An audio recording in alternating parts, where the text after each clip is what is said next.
Hola a Hi, todos, everyone. soy el Judge juez Andrew Andrew Napolitano here Napolitano for para Judging Juzgando la Freedom. Today Libertad. is Tuesday, Hoy es November martes 18th, 18 de noviembre de 2025. Matt Ho will be 2025. here with us in Matt just a Ho minute estará con on the nosotros en un minuto IDF. para hablar sobre Still cómo las killing, still FDI siguen destroying, matando, still destruyendo y genocide cometiendo during the genocidio so-called durante el ceasefire. supuesto alto el But fuego. first, Matt, Matt Ho, welcome bienvenido. here, Mi my dear querido friend. Thank amigo, you gracias for por adaptarte a mi accommodating my horario. schedule. ¿Qué What did acordó the ayer el United Consejo de Nations Seguridad de las Security Naciones Council Unidas?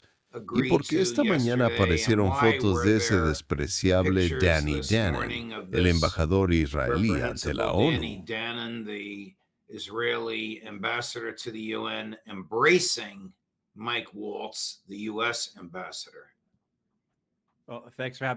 Gracias por invitarme, juez. En esencia, lo que hizo ayer la ONU fue recrear, escenificar o imitar la colonización del mundo por parte de las potencias europeas de principios del siglo XX. Es decir, se trata más o menos del mismo proceso que vimos tras la Primera Guerra Mundial, cuando los británicos obtuvieron sus mandatos y los franceses sus territorios en todo Oriente Medio. Y eso es lo que tenemos aquí. Estamos retrocediendo 110 años en el tiempo, en esencia. Esto no es más que una colonización de Gaza. Es un esfuerzo deliberado por desmembrar Palestina. Creo que uno de los aspectos que no se están teniendo en cuenta es que al poner a Gaza bajo la autoridad de facto de Estados Unidos como territorio, colonia, protectorado o mandato, se ha dividido Gaza, se la ha separado de Cisjordania, es decir, un paso más en la complacencia de Israel. Lo que estamos presenciando es la privación de derechos, la marginación y la destrucción de Palestina. No hay posibilidad de que se convierta en un Estado. Esto es colonización. Esta es la derrota de lo que la resistencia palestina ha intentado lograr no solo durante los últimos 2 años, sino durante las últimas 8 o 9 décadas. Por lo tanto, lo que vimos ayer en el Consejo de Seguridad fue abominable. Es una de esas manchas negras en la historia. Y para los palestinos, esto no es nada nuevo. No se trata solo de sus enemigos declarados, aquellos que colonizarán, destruirán y les arrebatarán sus tierras, sino también del resto del mundo que les ofrece un apoyo de palabra, pero que al final les da la espalda, como acaba de suceder. But also to the rest of the world that gives them lip service, but then at the end turns their back on them as they just did. And Why Danny, did their ¿Por qué sus Arab hermanos y and hermanas árabes y Muslim musulmanes los abandonaron? brothers and sisters desert them? Señoría, creo que es lo mismo que con el resto del mundo. Es decir, no fueron solo Argelia y Pakistán, sino también los otros 10 miembros del Consejo de Seguridad de las Naciones Unidas, quienes les dieron la espalda. Fueron las naciones que declararán que esto es un genocidio, las que pedirán sanciones, las que incluso podrían emprender acciones, esfuerzos diplomáticos, llamar a consultas a sus embajadores, o sin duda todas estas naciones votaron a favor de reconocer un Estado palestino, como hemos visto cada año en la ONU, donde Estados Unidos, Israel y un par de países pequeños que Estados Unidos prácticamente controla, votan en contra de la creación de un Estado palestino, mientras que el resto del mundo vota a favor. Estas naciones se alinearon con Estados Unidos. Creo que esta resolución, esta Junta de Paz, esta gobernanza transitoria por parte de una fuerza internacional de estabilización, como quieran llamarla, es una farsa. Es una forma de brindarles a estos países una manera de negar plausiblemente que actuamos de buena fe, en virtud de la resolución de las Naciones Unidas. No intentamos que Gaza quedara atrapada en este estatus temporal. No intentamos que este camino nebuloso, vago e imposible hacia la paz resultara ser realmente imposible. Así que, en lo que respecta a los palestinos, la comunidad internacional sigue haciendo lo mismo. Los abandona. Los palestinos les resultan útiles a estas naciones de todo el mundo cuando quieren criticar a los estadounidenses, cuando quieren evidenciar la hipocresía de Estados Unidos o cuando quieren congraciarse con su propia gente, sobre todo en el sur global, en los países en desarrollo o en el tercer mundo. Pero cuando se trata de plantarle cara a los Estados Unidos en lo que respecta a Palestina, dicen que no. que les resulta más fácil seguir es la corriente. Con los estadounidenses, en lugar de hacer algo sustancial, algo valioso o significativo para los palestinos, se está haciendo otra cosa. Y eso es lo que tenemos aquí. Creo que muchos países están cansados. Quieren que esto termine. Quieren volver a la normalidad. Hay ventajas, no sé si lo vio, señoría, pero los alemanes, que hace poco impusieron una suspensión parcial de la venta de armas a Israel, hasta 2023 suministraron el 30% de las armas israelíes. Y finalmente, en agosto del año pasado, 2 años después del genocidio, Alemania impuso una prohibición parcial de la venta de armas a Israel. Y ahora ya han levantado esa prohibición. Justo la semana pasada, Alemania anunció que comenzará a vender armas a Israel, porque ahora hay paz. Es decir, para muchos de estos países se trata de poder volver a la normalidad. Y luego en el caso de algunos que son adversarios de los americanos, como los rusos y los chinos, creo que la razón por la que se abstienen es que quieren ver a los americanos atrapados en otra guerra sin fin, lo cual tiene sentido. Si eres ruso o chino y quieres ver a los americanos involucrarse en algo que podría resultar tan difícil de resolver o tan costoso como, digamos, Irak, Afganistán o Vietnam, entonces, claro, que los americanos se apoderen de Gaza, que hablen sobre la posibilidad de desplegar tropas ahí, y veamos cómo afecta eso a los americanos dentro de 5, 10 o 15 años.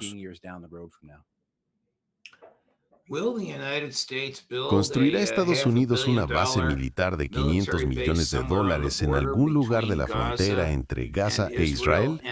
¿Y con qué fin para la seguridad nacional estadounidense? Dios mío, juez. Sabes, estaba pensando en esto hoy temprano. Al día siguiente del 11S, yo era oficial de la Infantería de Marina. Fui a desayunar con un colega, un amigo mío, también oficial de la Infantería de Marina. Era el 12 de septiembre. Hablamos de cómo. Bueno, ya sabes, ¿dónde estabas? Estaba en un Waffle House en Quantico, Virginia. Ah, vale. Sí. En ese momento estaba asistiendo a entrenamiento de demolición con explosivos en Quantico. Eso era lo que estaba haciendo entonces. Estábamos desayunando y ambos habíamos leído el libro El oso cruzó la montaña, sobre la experiencia soviética en Afganistán. Sabíamos suficiente sobre Vietnam. Éramos jóvenes tenientes en los 90s y habíamos escuchado a generales y sargentos mayores que habían estado en la guerra de Vietnam decir que Estados Unidos jamás volvería a hacer algo así.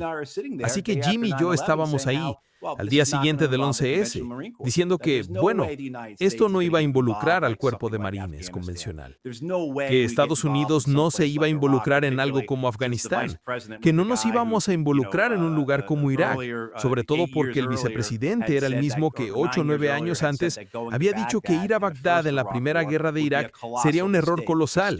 Una estupidez, que no íbamos a participar en ningún tipo de guerra de ese tipo. Así que simplemente íbamos a observar y ver qué pasaba. Y digo esto, cuento esta historia, porque no se puede subestimar la insensatez, la imprudencia, la arrogancia ahistórica del imperio estadounidense. Así que al principio, cuando me hizo esa pregunta, señor juez, mi primera reacción instintiva fue, por supuesto que no. De ninguna manera vamos a meternos en ese lío.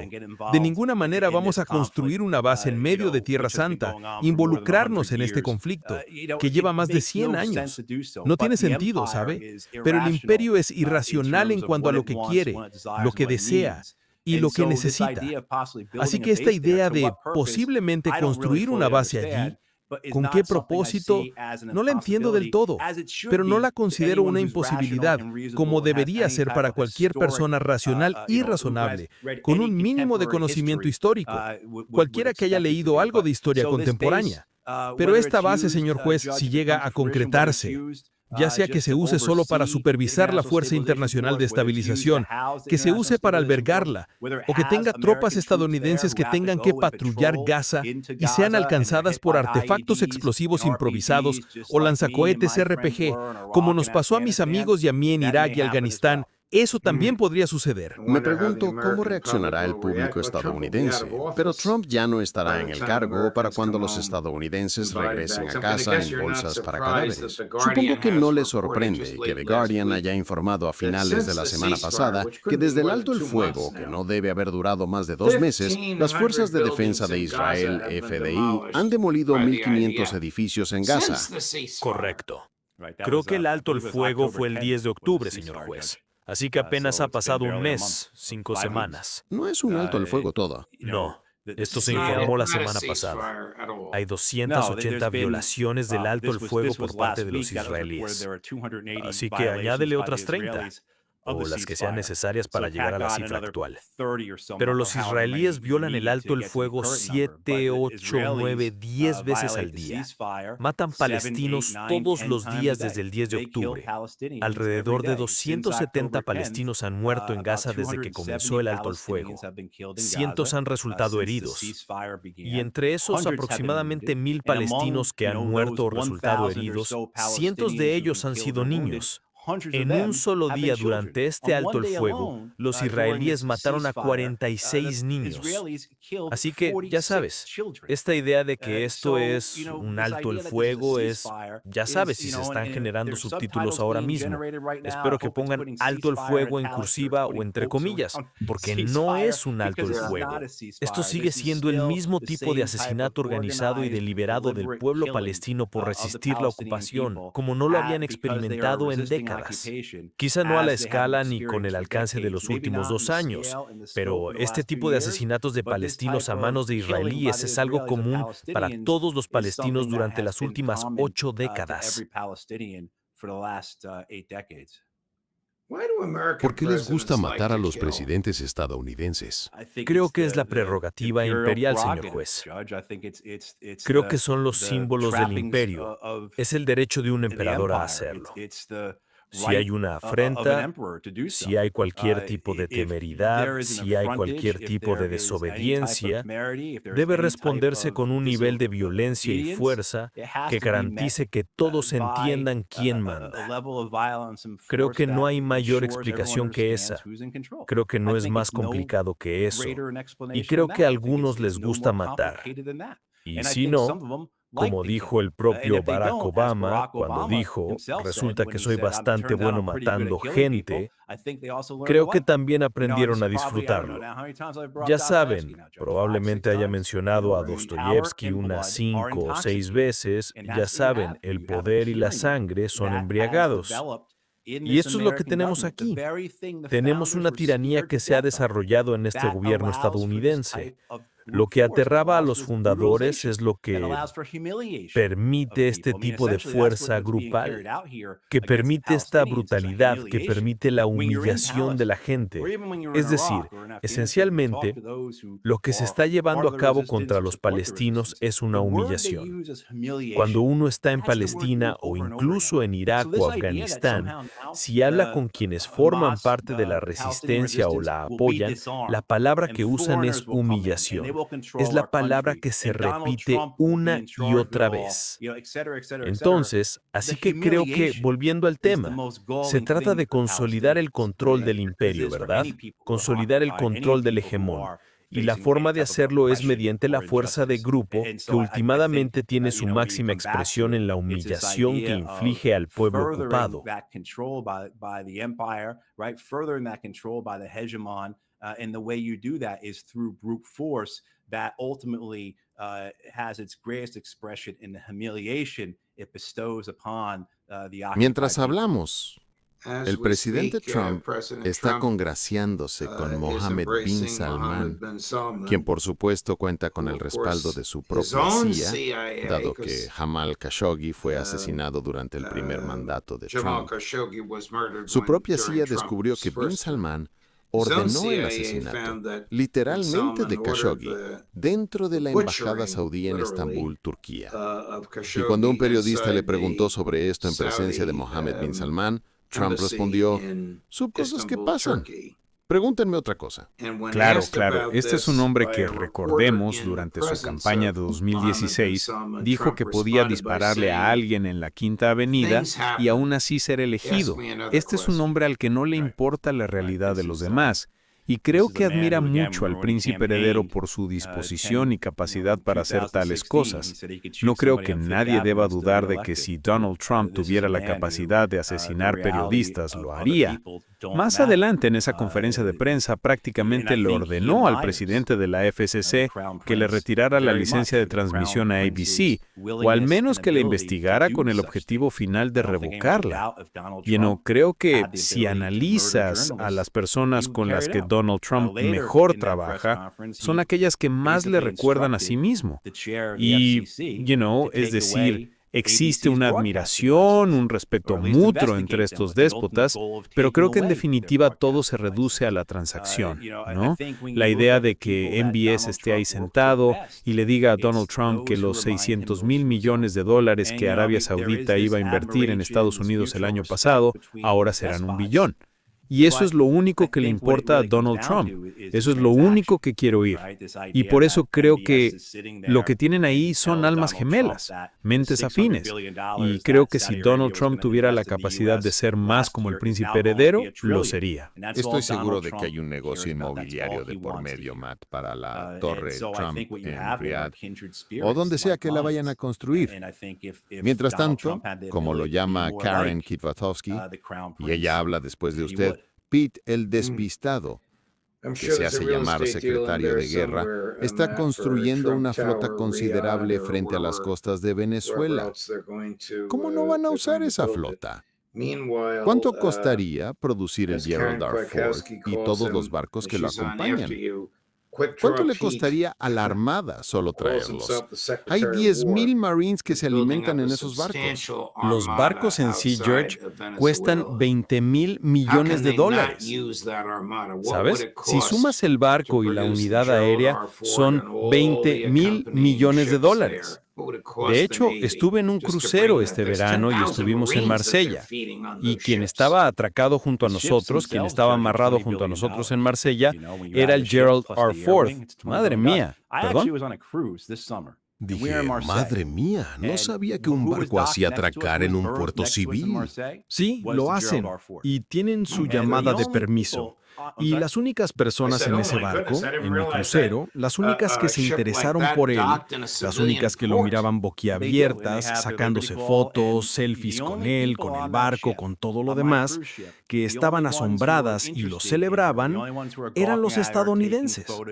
Los europeos y los asiáticos del barco lo miraban y se preguntaban, ¿por qué tienen estas cosas? Y luego, entre los estadounidenses, sobre todo después de que vi la imagen del Fujin y el Tons, empecé a investigar. Les preguntaba, ¿saben cuánto cuesta? Son $20 billones, unos 15,000 millones solo para el barco y 5 o 6 mil millones para el ala aérea. Eso solo para comprar esas cosas, sin contar los millones y millones de dólares diarios que cuesta operarlo. ¿Y saben que tenemos 10 más iguales? Se preguntan por qué no tenemos el mismo nivel de sanidad, de educación o infraestructura que otros países. Ahí tienen la respuesta. Porque gastamos billones y billones de dólares para mantener un imperio en decadencia. La cantidad de dinero que se gasta en estas cosas es enorme. Así que para responder a su pregunta sobre si usaríamos el Ford, porque cuesta tanto mantenerlo allí, creo que no. Creo que este gobierno, nuestros líderes, están tan desconectados de la realidad, tan locos, tan codiciosos, ¿verdad?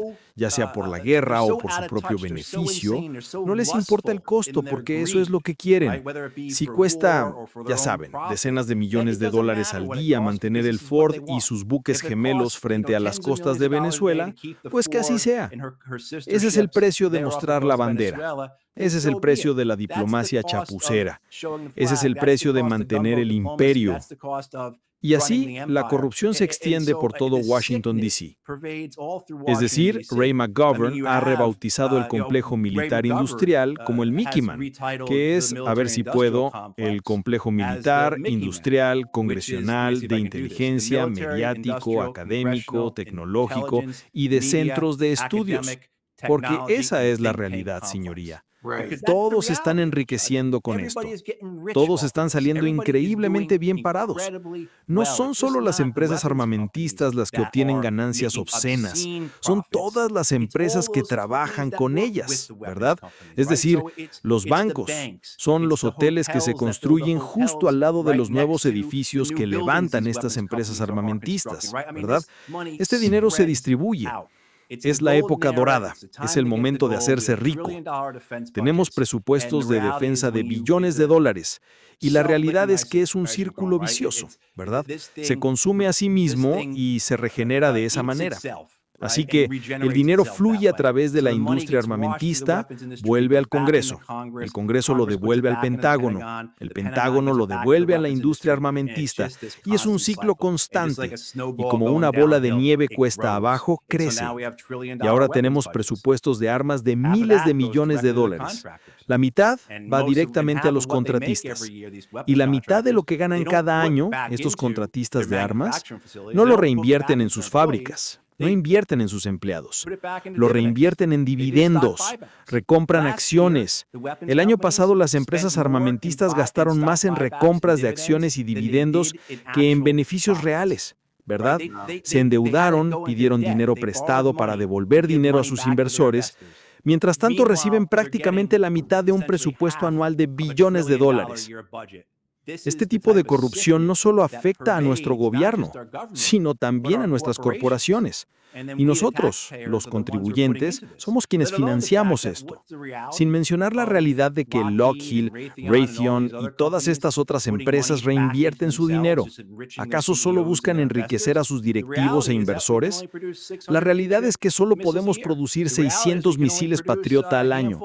La realidad es que solo podemos producir un puñado de misiles THAAD al año. La realidad es que nos lleva años y años construir sistemas de armas, ya sean para barcos, vehículos terrestres o aeronaves, que al final no funcionan. Han pasado 50 años desde que el ejército pudo construir un tanque nuevo. El F-35 tiene ya varias décadas y la mitad todavía no puede volar. Y la realidad es que el imperio se está derrumbando. Exactamente. Mientras hemos invertido nuestros impuestos en esto, y mientras nos engañan, mientras nos quitan, señor juez, y no invierten en lo que nuestra sociedad necesita, como la sanidad, la educación, la infraestructura, mientras la gente se ahoga con los gastos diarios, mientras la gente vive al día, etc., nuestro gobierno simplemente se queda con este dinero y se lo da a las grandes empresas. Ya sabe, el dicho, la broma sobre la guerra de Afganistán, donde gastamos más dinero en la reconstrucción de Afganistán que en todo el plan Marshall después de la Segunda Guerra Mundial, era que, si bien la reconstrucción no funcionó en Afganistán, sí funcionó en el norte de Virginia y Maryland, ¿verdad?